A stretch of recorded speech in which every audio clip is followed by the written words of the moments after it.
నా పిల్లల్ని నేనలా వదులుకుంటానండి? 50 లక్షల రూపాయలు తెలుసా? ఇద్దరు school fee.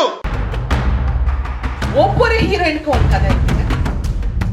I don't need to break a bloody home for that. నా పిల్లల్ని చూడనివ్వట్లేదు. నమస్తే folks, welcome to my channel. Folks, నమ్మకం ఉంటే మౌనం కూడా అర్థమవుతుంది. నమ్మకం లేకుండా ప్రతి మాట కూడా అపార్థమవుతుంది. నమ్మకం అనేది అనుబంధానికి ఆత్మ లాంటిది. అసలు నేను ఈ మాట చెప్పడానికి గల కారణం, సినిమా ఇండస్ట్రీలో బంధాలన్నీ నీటి మీద బుడగలాంటివే అని మరోసారి జేఎం రవి విషయంలో ప్రూవ్ అయింది. వివరాల్లోకి వెళితే, టాలీవుడ్ హీరో జేఎం రవి తన భార్య ఆర్తి నుండి విడిపోయిన విషయం మనందరికీ తెలిసిందే. ఇక వీరి విడాకుల వ్యవహారం ప్రస్తుతం కోర్టులో ఉండగా తను సినిమాల్లో నటించబోనని జేఎం రవి సంచలన ప్రకటన చేశారు.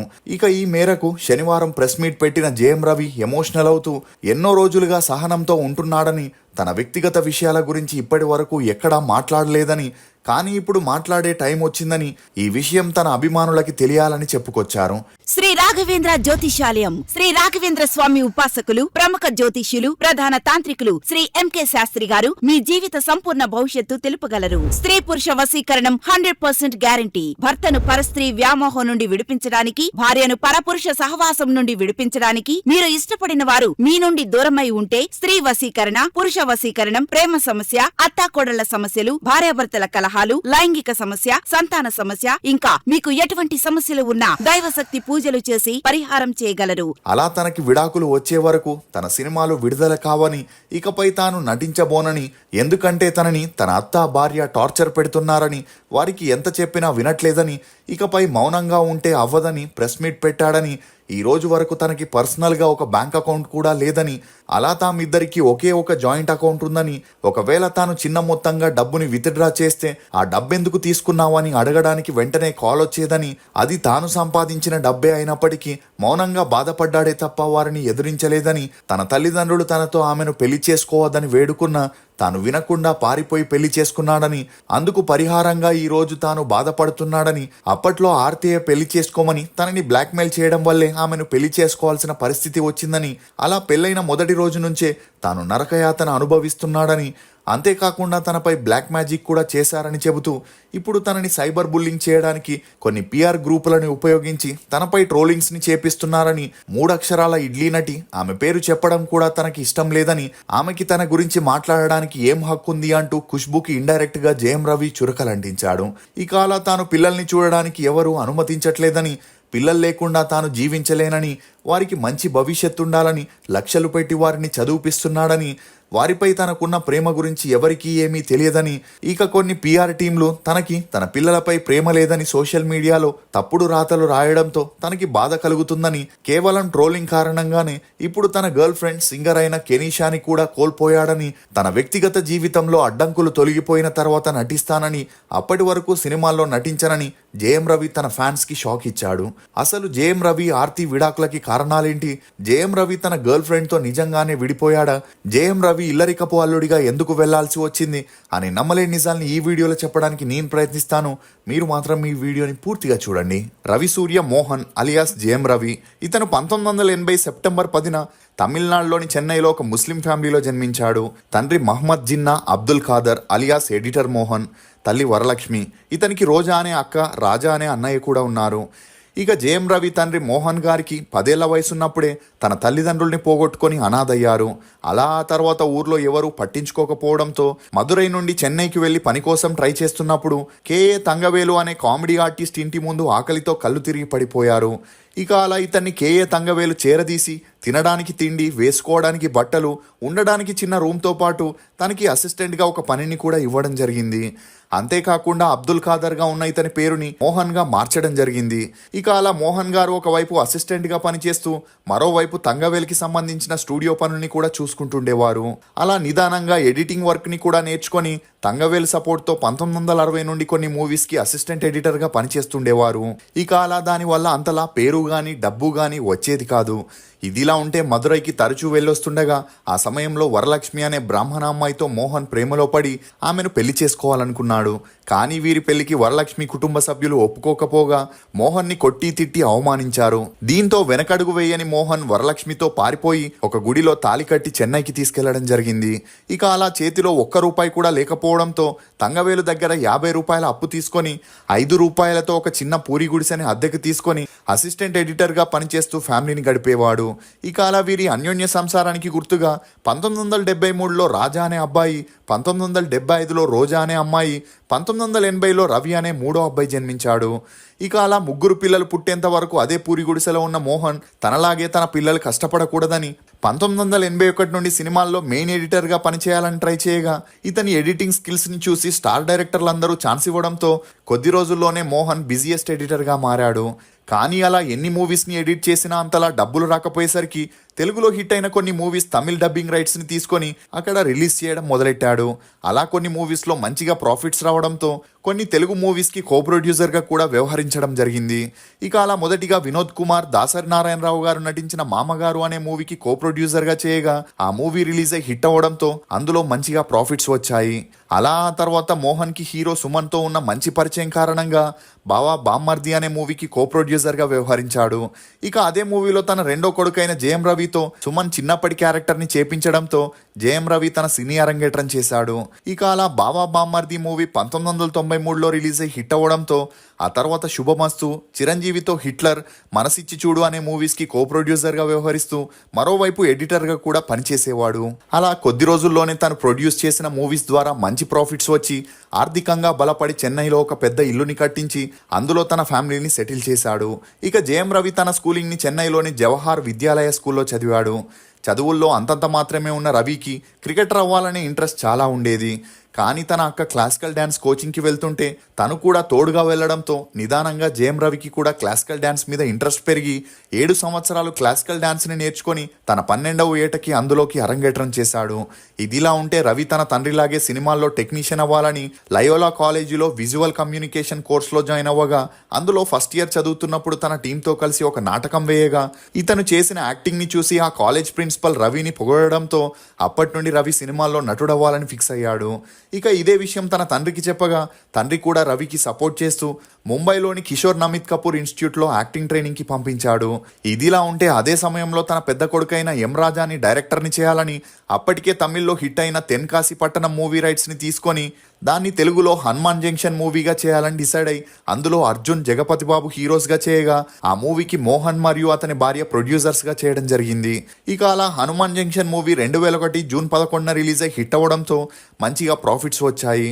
అలా ఆ తర్వాత తన చిన్న కొడుకుని హీరోగా లాంచ్ చేయాలని ఎదురు చూస్తున్నప్పుడే తేజ డైరెక్ట్ చేసిన జయం మూవీ తమిళ్ రీమేక్ రైట్స్ని తీసుకొని రవి హీరోగా, రాజా డైరెక్టర్గా 3 కోట్ల బడ్జెట్తో తమిళ్లోనూ జయం అనే పేరుతో నిర్మించగా ఆ మూవీ రిలీజ్ అయి 25 కోట్లని కలెక్ట్ చేసి భారీ హిట్ అయింది. దీంతో రాజాకి డైరెక్టర్గా, రవికి హీరోగా తమిళ్లో మంచి గుర్తింపు రావడంతో అప్పటి నుండి తెలుగులో హిట్ అయిన మూవీస్ని తమిళ్లో రీమేక్ చేయడం మొదలెట్టారు. ఇక అలా అమ్మా నాన్న ఓ తమిళమ్మాయి, నువ్వు వస్తానంటే నేను వద్దంటానా, బొమ్మరిల్లు, నాగార్జున యొక్క ఆజాద్ అనే మూవీని తమిళ్లో చేయగా అన్ని మూవీస్ హిట్ అయి జయం రవి స్టార్ హీరోగా ఎదిగాడు.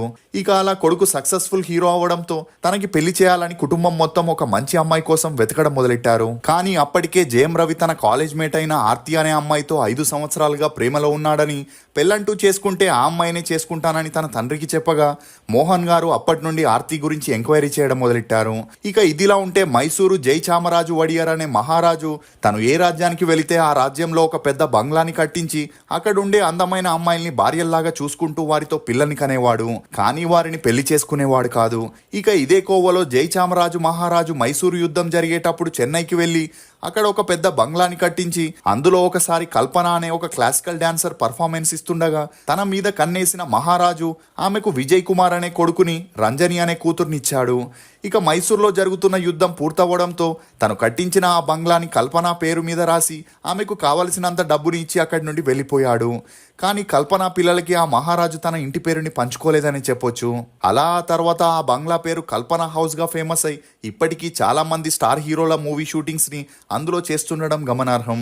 ఇక అలా కల్పన కొడుకైన విజయ్ కుమార్కి అక్కడ జరిగే షూటింగ్స్ని చూసి యాక్టింగ్ మీద ఇంట్రెస్ట్ పెరిగి తను కూడా సినిమాల్లో హీరో అవ్వాలనుకున్నాడు.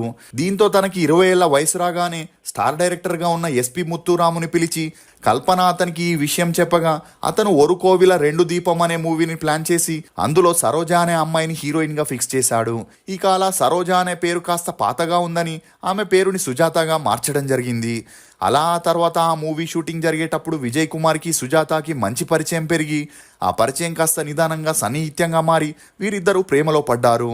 ఇక అలా వీరు చేసిన మూవీ 1977లో రిలీజ్ అయి ఫ్లాప్ అవ్వడంతో విజయ్ కుమార్ ఆ తర్వాత యాక్టింగ్ కి ఫుల్ స్టాప్ పెట్టేసి సుజాతాని పెళ్లి చేసుకోవాలనుకున్నాడు. కానీ ఇతని తల్లి కల్పన ముందుగా వీరి పెళ్లికి ఒప్పుకోకపోయినా విజయ్ మాత్రం పట్టువదలని విక్రమార్కుడిలా తననే పెళ్లి చేసుకుంటానని చెప్పడంతో వేరే దారి లేక కల్పన ఆ పెళ్లికి ఒప్పుకొని 1978లో వీరిద్దరికి ఘనంగా పెళ్లి జరిపించింది. ఇక అలా వీరి అన్యోన్య సంసారానికి గుర్తుగా అనూహ్య, ఆర్తి అనే ఇద్దరు అమ్మాయిలు కూడా జన్మించారు. అలా మొదటి అమ్మాయి అనూహ్య మందబుద్ధి కారణంగా ఎప్పుడూ ఇంట్లోనే ఉండే పరిస్థితి ఉండేది. ఇదిలా ఉంటే పిల్లలు పుట్టాక సుజాత ప్రొడ్యూసర్గా మారి కొన్ని సీరియల్స్ని చేయగా అటు ఇటుగా అన్ని సీరియల్స్ సూపర్ డూపర్ హిట్ అవ్వడం, ముఖ్యంగా రమ్యకృష్ణ, ఖుష్బూ లాంటి హీరోయిన్స్తో తమిళ్లో సీరియల్స్ చేయడంతో సుజాత విజయ్ కుమార్ ప్రొడ్యూసర్గా చాలా ఫేమస్ అయింది. ఇక అలా ఈమె ఏం చేసినా తన భర్త అడ్డు చెప్పకుండా సపోర్ట్ చేసేవాడు. అంతేకాకుండా సన్ టీవీ మరియు జయా టీవీలో సుజాత సీరియల్స్కి ఎప్పటికీ స్లాట్స్ని అవైలబుల్గా ఉంచేవారు. ఇక ఇదిలా ఉంటే ఈమె రెండో కూతురు ఆర్తి లయోలా కాలేజీలో చదివేటప్పుడు జేఎం రవితో ప్రేమలో పడి అతను హీరోగా సక్సెస్ అయ్యాక తనని పెళ్లి చేసుకోవాలనుకుంది.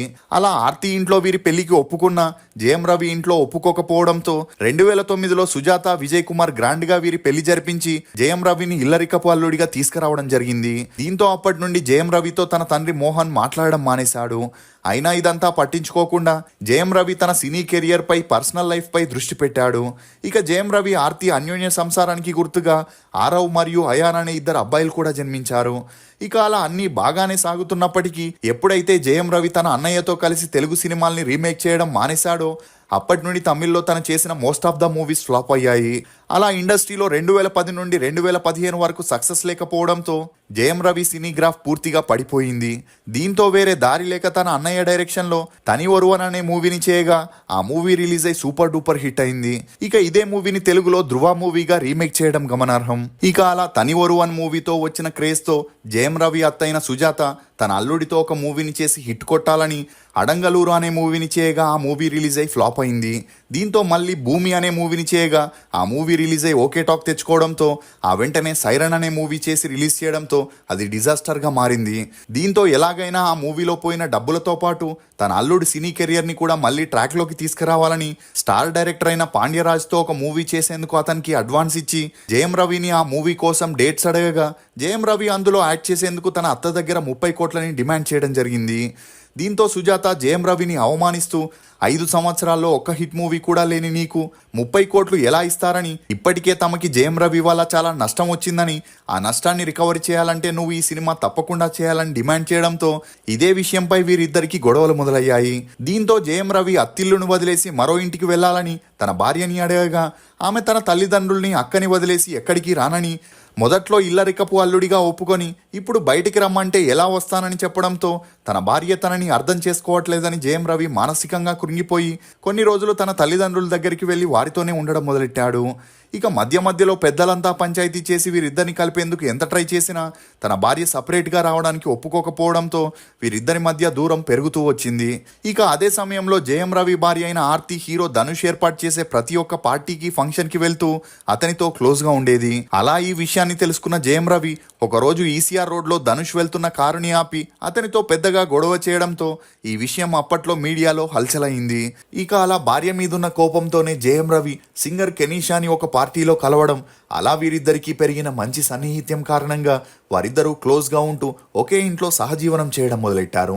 ఇక ఈ విషయం తెలిసి ఆర్తి జేఎం రవికి గొడవలు వచ్చి కొట్టుకునేంత వరకు వెళ్లడంతో ఈ గొడవలతో విసుగు చెందిన ఆర్తి తన సోషల్ మీడియాలో ఆ ఫోటోలని డిలీట్ చేయడంతో వీరి విడాకుల వార్తలకి ఆద్యం పోసింది.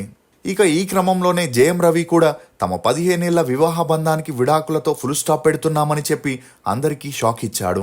అలా కోర్టులో కేసు నడుస్తుంటే మరోవైపు జేఎం రవి కెనీషాతో క్లోజ్గా ఉంటూ పార్టీస్, ఫంక్షన్స్ అని వెళుతూ విడాకులు అవ్వగానే పెళ్లి చేసుకోవాలనుకున్నాడు.